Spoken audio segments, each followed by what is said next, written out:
Here's the custom dog collar that I'll be sewing and demonstrating how to sew on my CowBoy harness stitcher. This particular machine will sew a thin double layer like what I'm fixing to sew, or thick saddle leather like a saddle skirt that would be like the sheepskin layer and then a filler and then the saddle skirting itself. 3 layers, or it works good for making knife sheaths or gun holsters where you have multiple layers. And the foot raises up, it has a foot lever here that I can raise this foot up about 1 inch, anywhere from just very thin to 1 inch. Right here is the lever for adjusting the stitch length. It's got a little screw right there that you turn and adjust it. It's a good idea every time before you sew something to have a piece of scrap leather and check your stitch length and make sure that the tension is right. That's one good thing about a machine like this, that you really don't have to adjust the tension every time. It's pretty consistent. It pulls it right in the center like it needs to be. And I've got a fresh blank bobbin here that this will actually wind this bobbin as I'm sewing. So the lever here, that's the reverse position and that's a forward position, and this little screw right here adjusts the stitch length, and that's the bobbin winder. And I've got polyester 346 white on my machine, and it sews real well with that.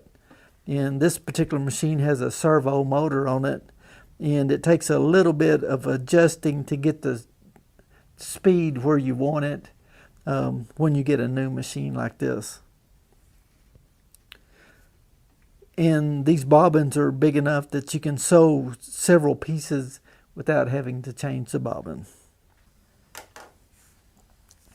I'll start at the back here, and I'll set this in like that, and then bring my needle down where I want to start, like put the tip of the needle right there, and then I like to hold the bottom and the top thread as I start, so it starts off right and pulls the thread down.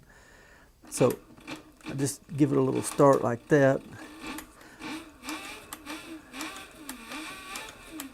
I'm sewing without a guide. I have a guide that I can drop down here and put to the edge, which is pretty handy sometimes.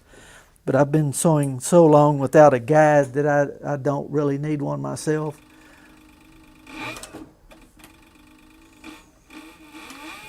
So here goes.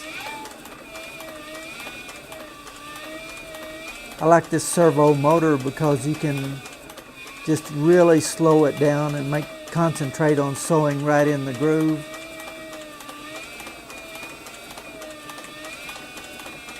This got a closed toe foot on it. Usually when I get close to the end right here, I'll really slow down and make sure that I get the point of the needle right in, like the very end there where it looks real good. So I've got room for one more stitch here. No, I don't actually. So I'll just I'll raise my foot up and turn that around now.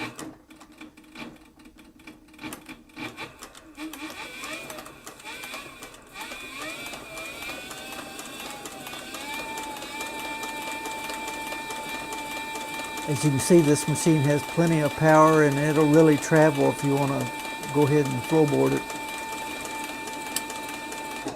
And my bobbin just popped, it snapped open. It's wound a complete bobbin while I've been sewing around this dog collar right here.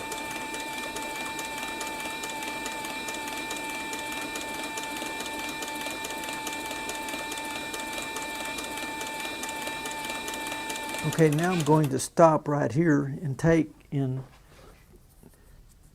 see, I can pull that stitch up and there's a loop there. What I want to do is like pull that loop like right in the center of the leather, and that holds that so it won't unravel.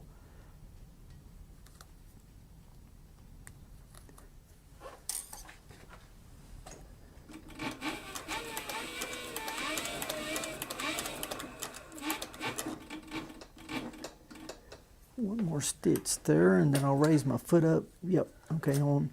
Raise the foot up, turn it like that, and usually I overlap like 1 or 2 stitches.